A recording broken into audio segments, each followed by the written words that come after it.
I am California of the past. I am California of the past. I am California of the past.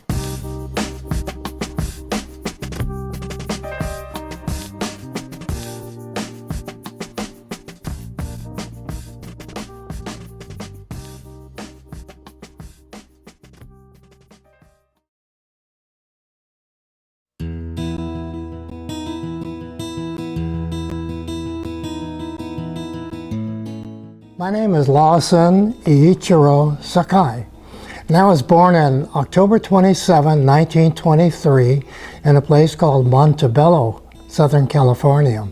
In the fall of '41, I went to Compton Junior College, 10-12 miles away, and enrolled there. And things are going beautifully until December 7, 1941. By that time, 1941, the Japanese farmers were getting so big and so strong, they practically owned the 9th Street Produce Market, the largest produce market in Los Angeles. They also owned the 7th Street Wholesale Flower Market. So they were the two largest wholesale markets in Southern California owned by the Japanese. That day, December 7, they started picking up heads of farms, heads of businesses, teachers, doctors, lawyers, businessmen of all kinds, and like in Terminal Island, the fishermen, they were given 48 hours to leave their homes, leave their boats, leave and get out. And in many families, when they took away the head of household, he was the one that took care of all the finances, paid the bills, brought the food in.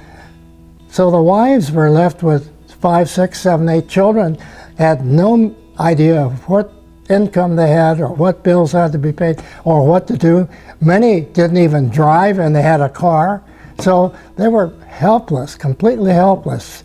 So when Executive Order 9066 was executed on February 19 of 1942, it became very easy for the FBI and the US government to round up these people without the heads of household and say, you must come with us, pick up your belongings. And for many of them, it was like a sigh of relief. Okay, great, somebody's going to take care of us now, because we have no way to take care of ourselves.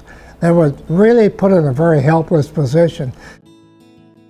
At first, they said, we're drawing a line through California, the eastern half and the western half.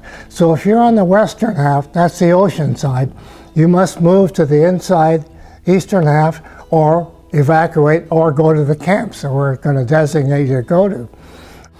Well, we had moved out of Los Angeles because we went to the eastern half, went to a place called California Hot Springs near Delano, and we were in a campground there with about 15 families, and we thought we'd be safe, and we just picked up enough things that we thought, well, enough for 30 days, maybe 2 months, then they'll let us come back home.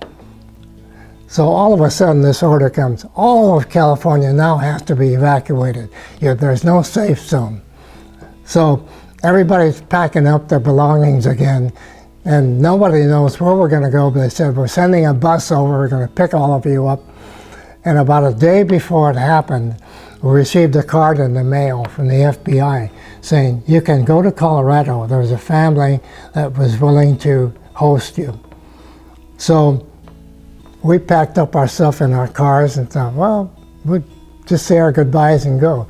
So we drove south, Highway 99, got to Bakersfield, and we decided, why don't we go visit our friends in Manzanar?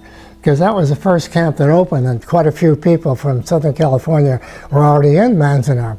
So we headed back up to Lone Pine and Independence, and went and got to the big, huge compound with gates, fence, guard towers, a soldier with a rifle standing there.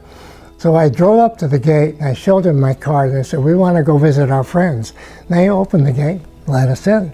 So I went to the headquarters and I said, we have a list of friends we'd like to visit, or can you call them so we can say our goodbyes? And while we're doing that, people that were working at the headquarters of the camp came over to us and said, you know, this is a prison. the guard towers, the guns are pointed in at you. Soldiers are at the gate, barbed wire fences. They may not let you out. So we suggest that you turn around, go back, see if they'll open the gate for you, because you're in a prison. So we thought, well, maybe they're right, maybe we shouldn't hang around. So we got in our cars, and I went back, and of course the same soldier was standing there. I showed him the card, and he opened the gate, and we drove out. So our stay in Manzanar was about 30 minutes. Probably the only Japanese family to go into a concentration camp and drive out.